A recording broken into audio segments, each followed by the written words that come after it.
warahmatullahi wabarakatuh. Hello, my name is Hasna Afifah. I'd like to present my presentation about journal synthesis. Before we go to the material, I'd like to explain the difference between summary and synthesis. Basically, a summary is an objective, short, written presentation in our own words of ideas, facts, events, in a single piece of text. A synthesis is a combination of several texts into a single one, which aims to create an understanding or original perspective of the information in those texts.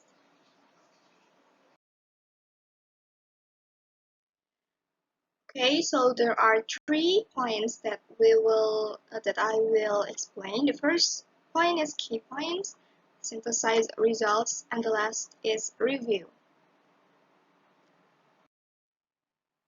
Okay, the first section is key points.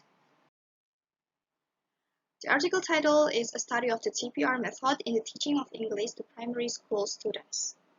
Research problem to reinforce the ability of words and sentences in learning English and to find out the benefits of TPR method in teaching of English to primary school students. And what's more, TPR teaching method can reduce the psychological burden of the learning process and build a happy environment in English class. The method, there are 2 methods. The first one is paper uses the experiment method. 2 groups of students from an experimental primary school in Hongdong country of Linfen. And the second one, in the process of the experiment, 1 group of students are taught by the TPR teaching method, another group of students are taught by the common traditional teaching method. Results and conclusions that we found is the writers finds that TPR teaching method can obtain better teaching effect than traditional method. The TPR teaching method can arouse students' interest in learning English. The author believes that it is necessary to carry out such a study in order to give the best way for students to work and to develop their abilities in the target of language. So the first article is talking about TPR, and TPR is effective to make the students' psychologists become happy and build a happy environment in English class. Okay, let's move to the second article. The second article title is Teaching English Idioms as Metaphors Through Cognitive-Oriented Methods, a case in an EFL writing class. Research problem, this journal discusses learning method in teaching idioms, which is where most schools use conventional methods that only focus on memorization, and are considered ineffective when applying it, especially for English students as a foreign language. The author hopes that teachers in the future can use methods to increase understanding of one of the language to help the context and where it comes from. The method that used in the case study is used the qualitative research, and the analysis of the data which was collected was the step which followed the post-test results between the control group and experimental group to examine whether the applied teaching methods, techniques, and tools brought about the desirable results.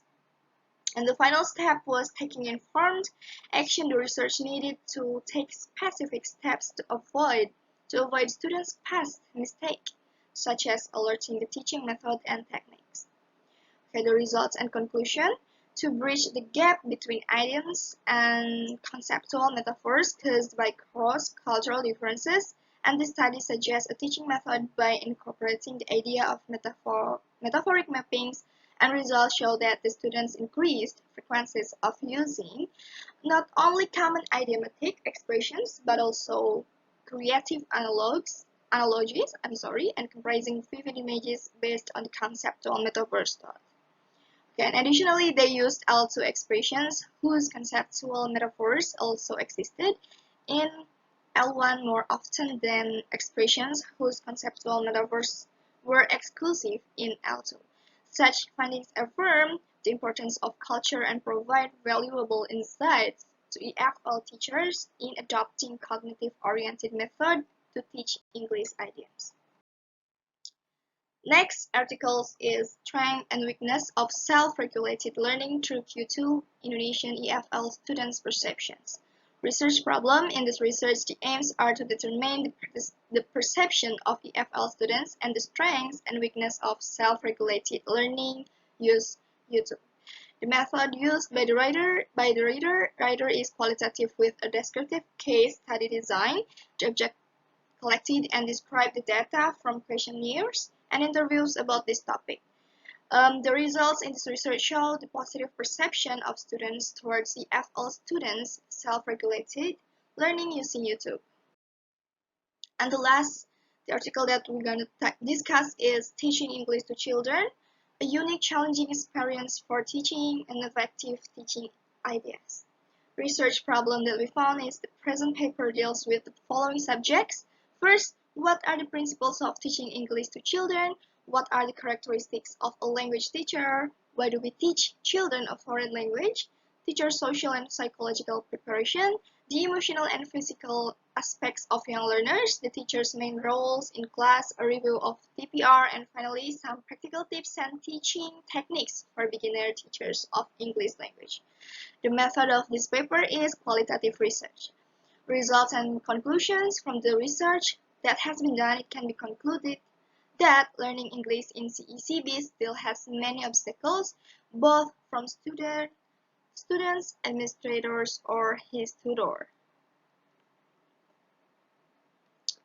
Alright, but besides lack of confidence, part of the students in English because they are less motivated to come on the activities held by the CECB, and it also makes CECB getting down the achievement of their students in English conversational.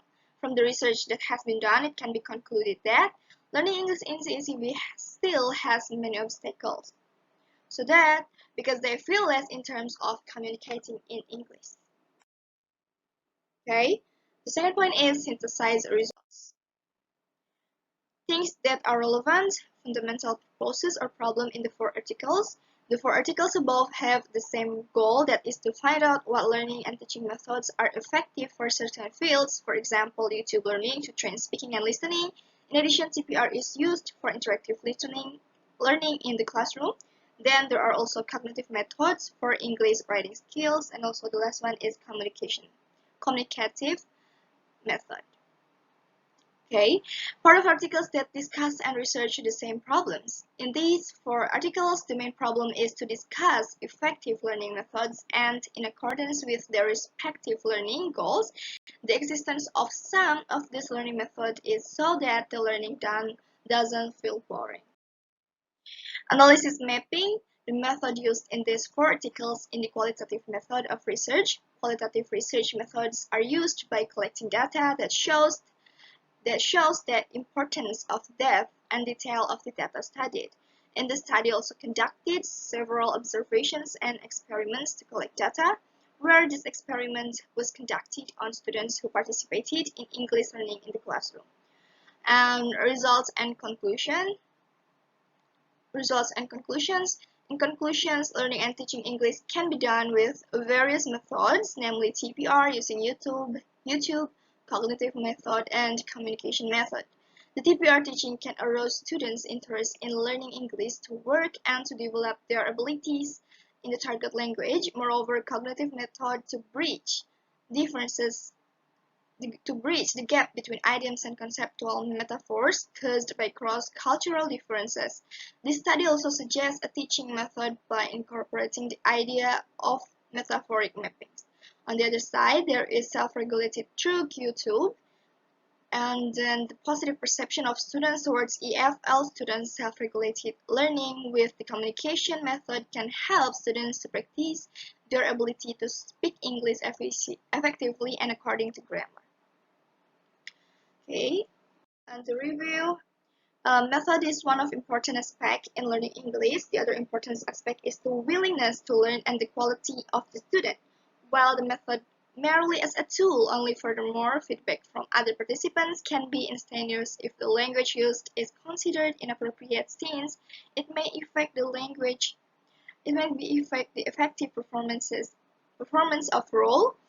Each method has different purposes depending on their use. The TPR teaching method can arouse students' interest in learning English. The author believes that it is necessary to carry out such a study to give the best way for students to work and to develop their abilities in the target language. TPR teaching method takes a psychologist's point of view, namely memory trace. The theory of memory trace thinks that the greater the track frequency and intensity of contact is, the stronger the memory connection is, the more easily it is recalled. Learning English speaking is fun for students, one of which is TPR, because here the teachers and students interact actively and use iconic movements, which will later make students remember their vocabulary more because of the movements or examples of demonstrations from teachers. On the other hand, to teach idioms, there is the idea of applying conceptual metaphors when teaching idioms has proven useful in helping learners recognize the systematicity between the two concepts and therefore improving the understanding of meaning. As Scott and Youtube explain, their own understanding comes through the hands and eyes and ears. The physical world has always been dominant. Not only that, students or teachers can find self-regulated learning methods in literature, generally focusing on students' abilities and motivations in implementing learning strategies, as well as motivations that trigger psychological aspects of learners.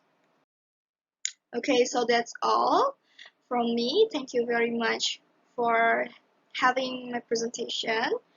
I'm sorry for all of the mistakes. I hope you enjoyed this video. Thank you so much. Wassalamualaikum warahmatullahi wabarakatuh.